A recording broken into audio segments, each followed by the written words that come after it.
الحمد لله الذي أنزل على عبده الكتاب ولم يجعل له عوجا قيما لينذر بأسا شديدا من لدنه ويبشر المؤمنين الذين يعملون الصالحات أن لهم أجرا حسنا.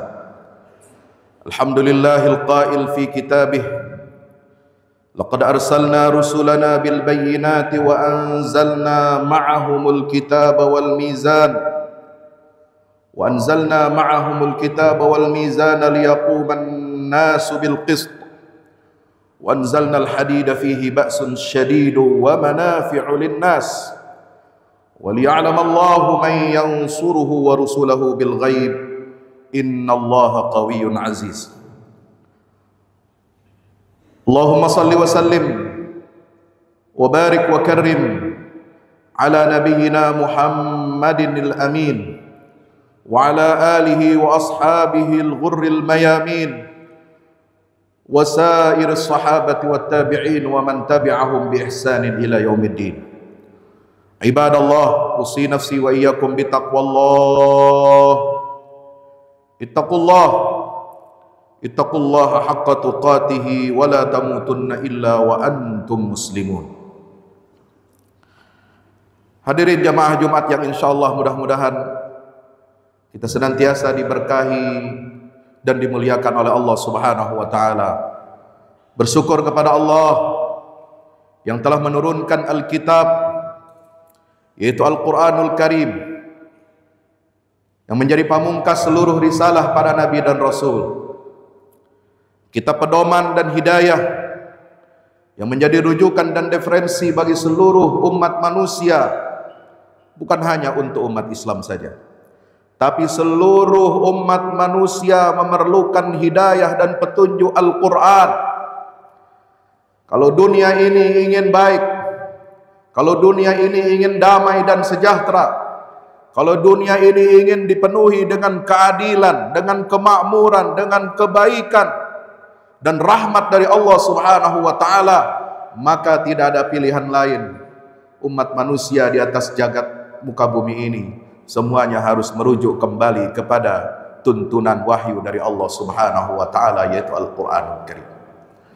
Bersyukur kepada Allah bukan hanya menurunkan Alkitab, tetapi juga Dia menurunkan dan memberikan tuntunan berupa Al-Mizan. Al-Mizan itu adalah neraca keadilan.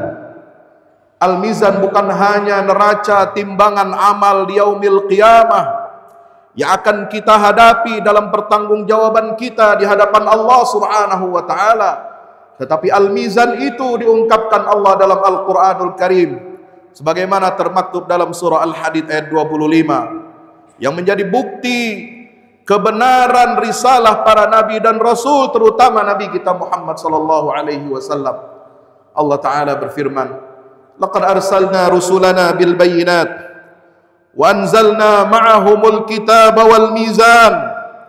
Sungguh kami benar-benar telah mengutus para rasul-rasul kami. Dengan apa? Dengan membawa bukti-bukti yang nyata atau mukjizat. Mukjizat itu Allah bekali kepada para nabi dan rasul.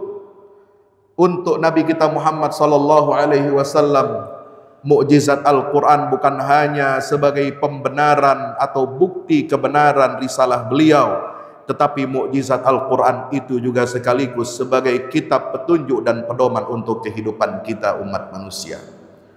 Tetapi Allah Subhanahu wa taala juga menegaskan dalam penggalan ayat ini, "Wa anzalna ma'ahumul kitab wal mizan."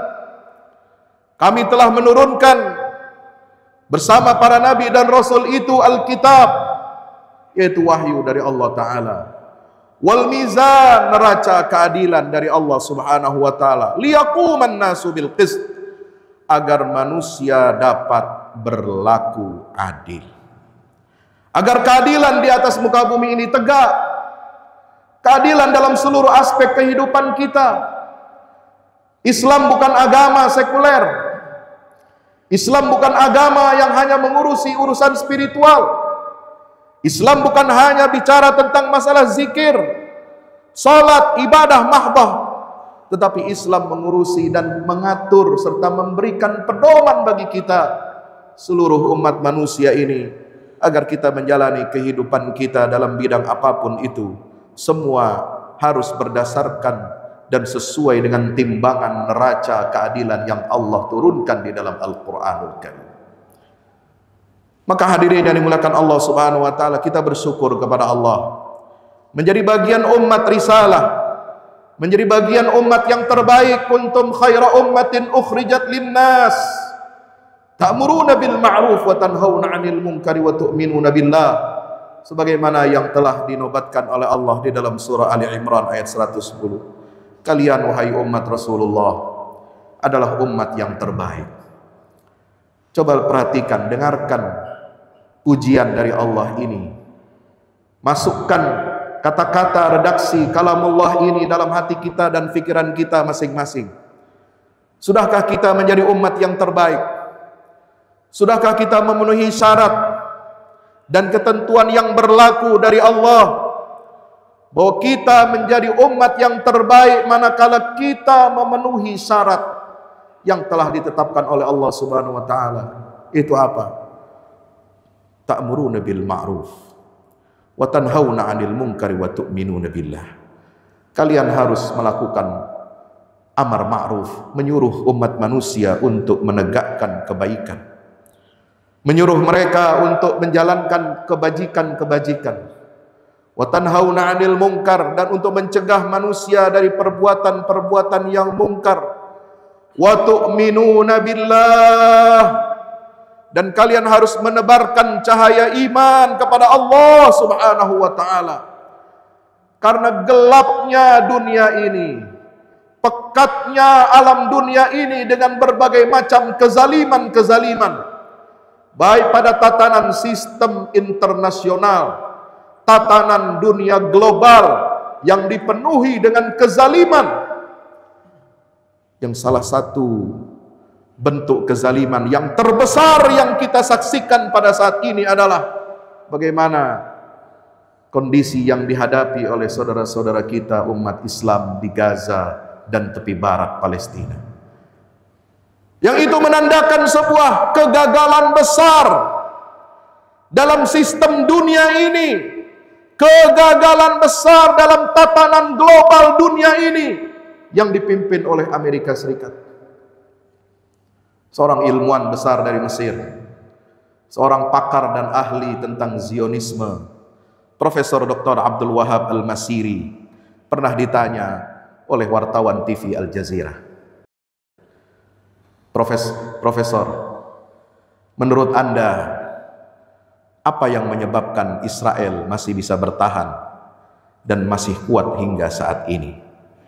Beliau sudah wafat 10 tahun yang lalu, tetapi jawabannya masih terngiang-ngiang, masih bisa saudara saksikan dalam rekaman TV Al Jazeera.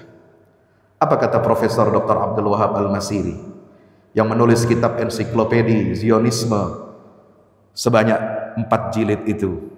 Dia mengatakan ada 2 faktor utama yang membuat Israel itu masih bisa bertahan dan kuat sampai saat ini. Yang pertama adalah dukungan Amerika Serikat yang tanpa batas, dengan semua dukungannya, logistiknya, finansialnya, politiknya, ekonominya,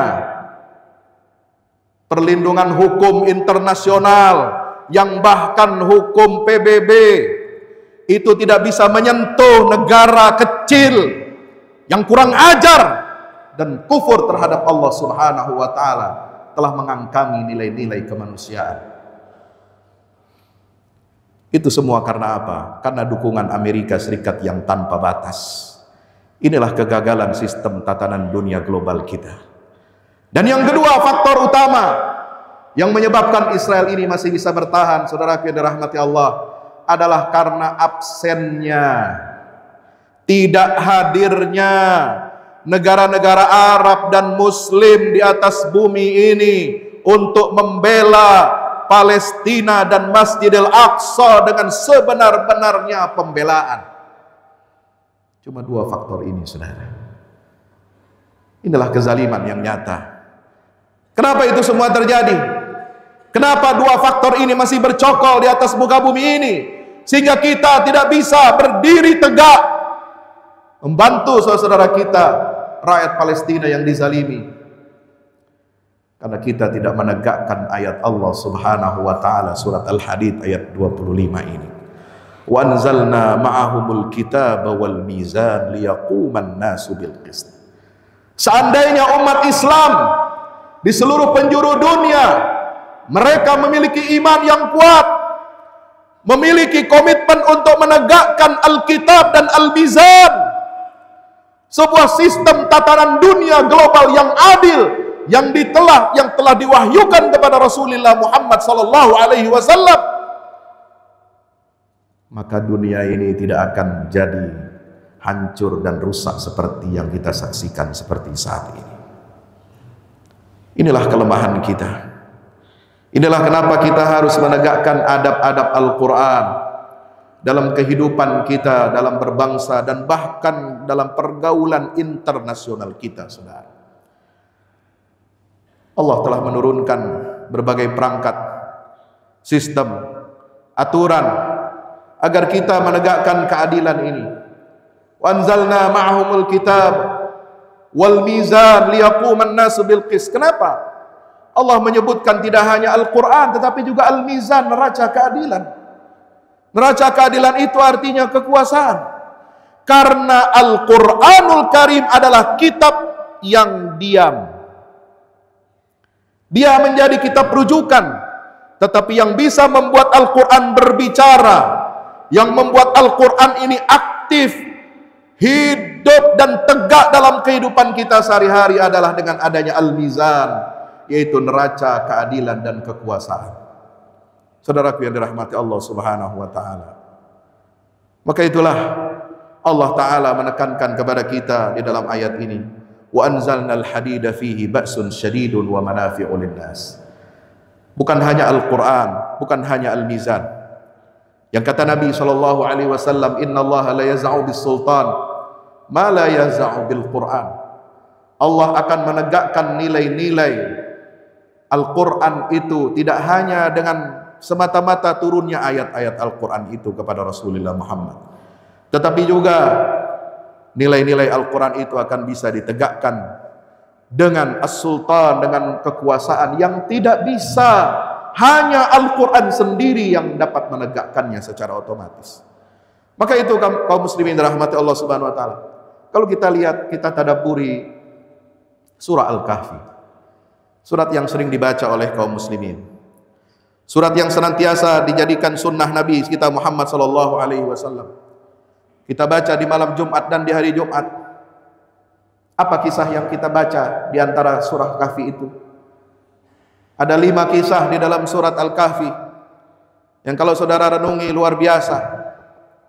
Mulai dari kisah Ashabul Kahfi, bagaimana pembelaan para pemuda-pemuda yang beriman itu untuk melindungi imannya kepada Allah.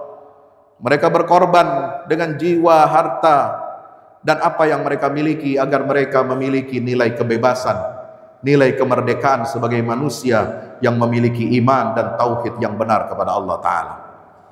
Ada kisah 2 pemilik kebun, kisah seorang pemilik kebun, yang mana itu adalah merupakan simbol bagaimana kita harus menjauhkan diri dari fitnah harta dunia. Ada kisah tentang penciptaan Adam, godaan iblis, yang mana iblis adalah merupakan sumber yang meniupkan berbagai macam fitnah dan godaan kepada manusia agar mereka melenceng dari garis yang ditetapkan oleh Allah Subhanahu wa taala. Yang keempat ada kisah, yaitu kisah Nabi Musa dengan Khidir alaihi salam.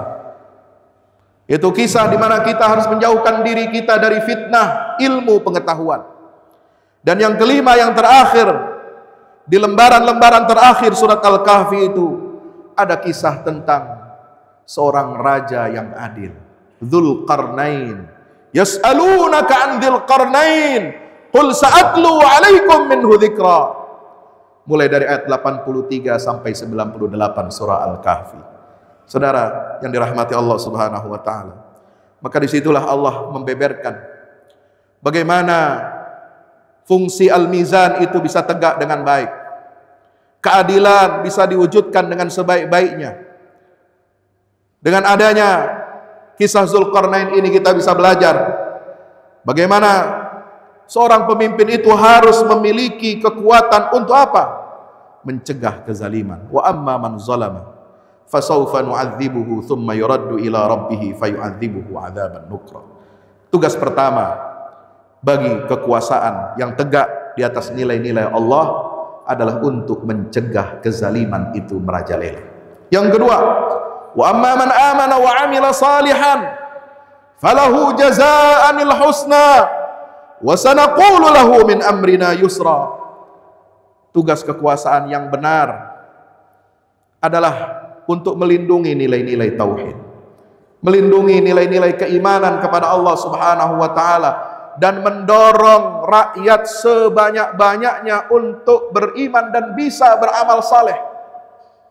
Allahu akbar walillahil hamd. Yang ketiga, salah satu yang ditunjukkan dalam kisah Zulkarnain ini adalah menghadirkan ketertiban dan perdamaian di atas muka bumi ini.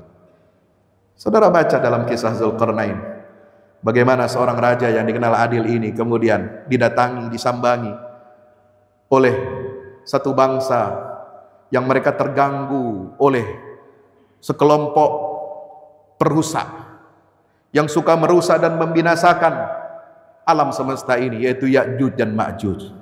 Maka mereka minta pertolongan kepada raja yang adil ini, dan raja yang adil ini menyanggupi dengan kekuatannya, dengan kekuasaannya menghadirkan ketertiban dan memulihkan perdamaian di atas muka bumi ini. Allahu akbar. Dia mengatakan apa di dalam ayat berikutnya, yaitu ketika Allah Subhanahu wa taala menerangkan bagaimana caranya supaya Ya'juj dan Ma'juj ini tidak merusak, tidak membinasakan tatanan yang ada di alam semesta ini. Maka Zulkarnain berkata, "Ma makkanni fihi rabbi khair, fa'inuni biquwwatin aj'al bainakum wa bainahum radma, atuni zubaral hadid, hatta idza sawa bainas sadafaini qala anfukhu, hatta idza ja'alahu naran qala atuni ufrigh alaihi qitra, famasta'u ay yazharu wa mastata'u lahu naqba."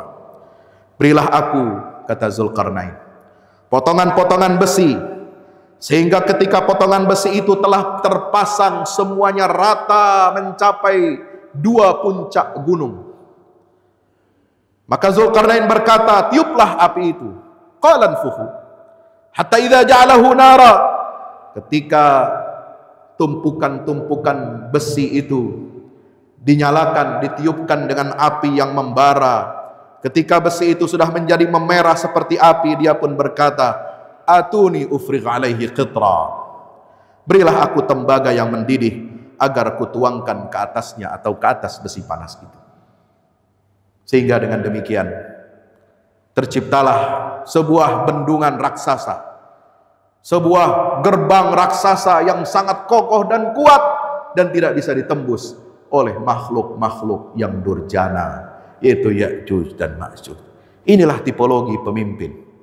Kekuasaan yang menghadirkan keadilan, kedamaian, ketertiban dan perdamaian di atas muka bumi ini. Selain dia mencegah kezaliman, selain dia mendorong rakyatnya untuk beriman dan beramal saleh kepada Allah Subhanahu wa ta'ala. Hadirin yang dimuliakan Allah ta'ala, itulah adab-adab Islam yang kita bisa pelajari dalam Al-Quranul Karim. Selain adab yang dimana Allah Subhanahu wa ta'ala tegaskan dalam banyak ayat Al-Quran, yang bisa saya simpulkan sebagai berikut, bahwa prinsip yang pertama adalah menunaikan amanah sebagaimana firman Allah di dalam surah An-Nisa ayat 57. Yang kedua, tidak boleh mengkhianati amanat sebagaimana dalam surat Al-Anfal ayat 27. Kemudian menegakkan keadilan, hukum dan kebenaran sebagaimana pesan Al-Quran surat An-Nisa ayat 58. Ketaatan kepada pemimpin sejauh sejalan dengan perintah Allah dan Rasul sebagaimana termaktub di dalam surah An-Nisa ayat 59 dan Al-Hasyr ayat 7. Kemudian mengemban risalah Islam Siapapun yang terjun untuk memperbaiki kehidupan berbangsa dan bernegara, terutama yang mencalonkan dirinya sebagai calon-calon anggota legislatif, calon-calon pemimpin bangsa ini, penyelenggara negara ini, dia harus punya komitmen untuk menyebarkan dan menegakkan risalah Islam yang rahmatan lil alamin, dan mengemban risalah itu dalam setiap aktivitas kehidupan politiknya, sebagaimana ditegaskan dalam surah Al-Anbiya ayat 107, wa ma arsalnaka illa rahmatan lil alamin.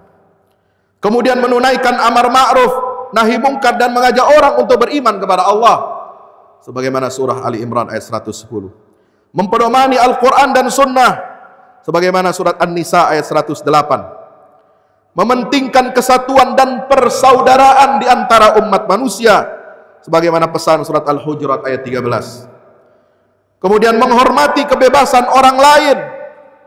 Kita beda pilihan boleh. Boleh beda pilihan, tetapi kita harus saling menghormati. Jangan saling menghina, jangan mengejek, jangan kita mencaci, apalagi sampai memfitnah. Sebagaimana firman Allah Subhanahu wa taala dalam surah An-Nisa ayat 108. Menjauhi fitnah dan kerusakan, menghormati hak hidup orang lain, tidak mengambil hak orang lain secara zalim, berlomba-lomba dalam kebaikan, wa ta'awanu fastabiqul khairat, serta bekerja sama dalam kebaikan dan ketakwaan, wa ta'awanu 'alal birri wat taqwa wa la ta'awanu 'alal ismi wal 'udwan. Nilai-nilai ini yang harus kita kembangkan agar kehidupan berbangsa kita berjalan dengan baik, berjalan dengan normal, berjalan dengan damai. Karena tujuan siapapun yang terjun dalam kehidupan politik kita harus memiliki tujuan yang jelas. Tujuan untuk menghadirkan keridhaan Allah Subhanahu wa ta'ala, dan untuk memperbaiki negeri dan bangsa ini, sehingga kita dapat mewujudkan penggalan ayat yang menyatakan baldatun tayyibatun wa rabbun ghafur. Barakallahu li wa lakum fil Qur'anil azim, wa nafa'ani wa iyyakum bima fihi minal ayati wa dzikril hakim. Aqulu qawli hadza fastaghfiruh, innahu huwal ghafurur rahim. Wa azaima maghfiratak wassalamu alaikum. Allahumma ahsin aqibana fi umuri kulliha waj'al alhamdulillahi wahda sadaqa wa'dah wa nasara 'abdah wa 'azza jundahu wa hazama al-ahzaba wahdah. Asyhadu an la ilaha illallah wahdahu la syarika lah, wa asyhadu anna Muhammadan 'abduhu wa rasuluhu la nabiyya ba'dah. Allahumma salli wa sallim wa barik alaihi wa ala alihi wa ashabihi wa man tabi'ahum bi ihsanin ila yaumil qiyamah. Ibadallah, usi nafsi wa iyyakum bi taqwallah. Ittaqullaha haqqa tuqatih wa la tamutunna illa wa antum muslimun. I'lamu anna Allah amarakum bi amrin bada fi bi nafsihi wa thanna bi malaikatil musabbihati bi qudsih. Faqala ta'ala inna Allah wa malaikatahu yusalluna 'alan nabi ya ayyuhalladzina amanu sallu 'alaihi wa sallimu taslima. Allahumma salli 'ala Muhammad wa 'ala ali Muhammad kama sallaita 'ala Ibrahim wa 'ala ali Ibrahim fil 'alamin innaka Hamidum Majid. Wardallahum an sadatina arba'atil khulafa'ir rasyidin Abi Bakr wa Umar wa Uthman wa Ali wa an sa'ir sahabati wat tabi'in wa man tabi'ahum bi ihsanin ila yaumiddin wa alaina ma'ahum bi rahmatika ya arhamar rahimin. Allahumma ighfir lil muslimin wal muslimat wal mu'minin wal mu'minat al ahya'i minhum wal amwat innaka ya rabbana sami'un qaribun mujibud da'awat ya qadhiyal hajat. Allahumma yassir umurana, Allahumma yassir umurana, Allahumma yassir umurana. Allahumma la tada' lana fi maqamina hadha dhanban illa ghafartah, wa la hamman illa farrajtah, wa la daynan illa qadaytah, wa la 'aiban illa satartah, wa la maridan illa shafaitah, wa la mayitan illa rahimtah, wa la hajatan min hawaijid dunya laka fiha ridha wa lana fiha salah illa qadaytaha wa yassartaha ya rabbal alamin.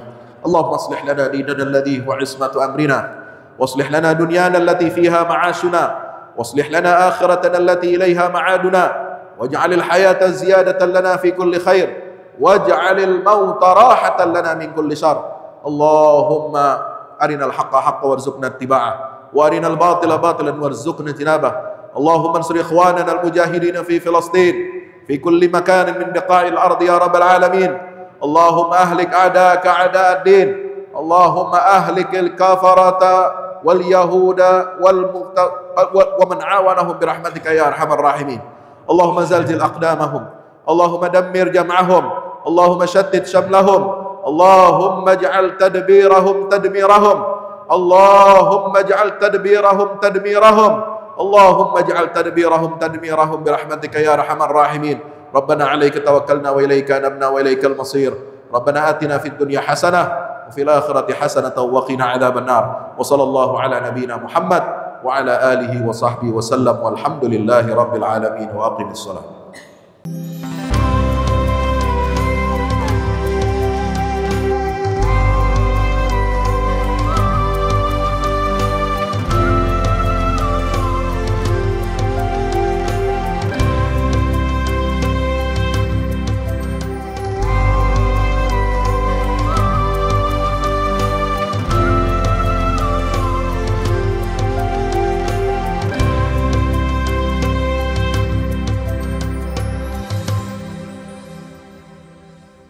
Assalamualaikum warahmatullahi wabarakatuh. Alhamdulillah teman-teman, lantai 1 gedung Pusat Dakwah Al-Quran Al-Fahmu Institute sudah beres ya. Alhamdulillah sudah finishingnya, sudah selesai semua. Lantai 1 ini area parkir motor ya.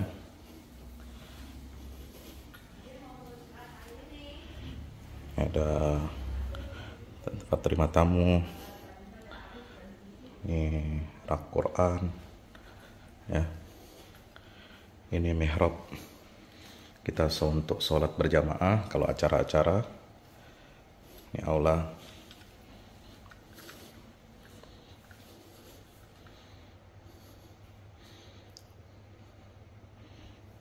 Area service. Sekarang area service, sound system, tempat wudhu. Alhamdulillah. Kamar mandinya.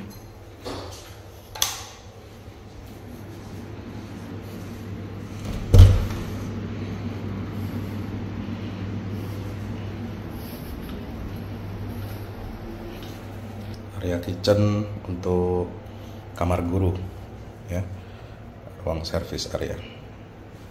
Alhamdulillah ya, alhamdulillah dengan bersyukur pada Allah Subhanahu wa taala ya, juga berkat bantuan sahabat-sahabat semua yang sudah ikut andil berwakaf, berikan donasi terbaiknya untuk gedung Pusat Dakwah Al-Quran ini. Jadi kami laporkan ini sudah jadi dan kita sudah mulai kegiatan-kegiatan kemarin.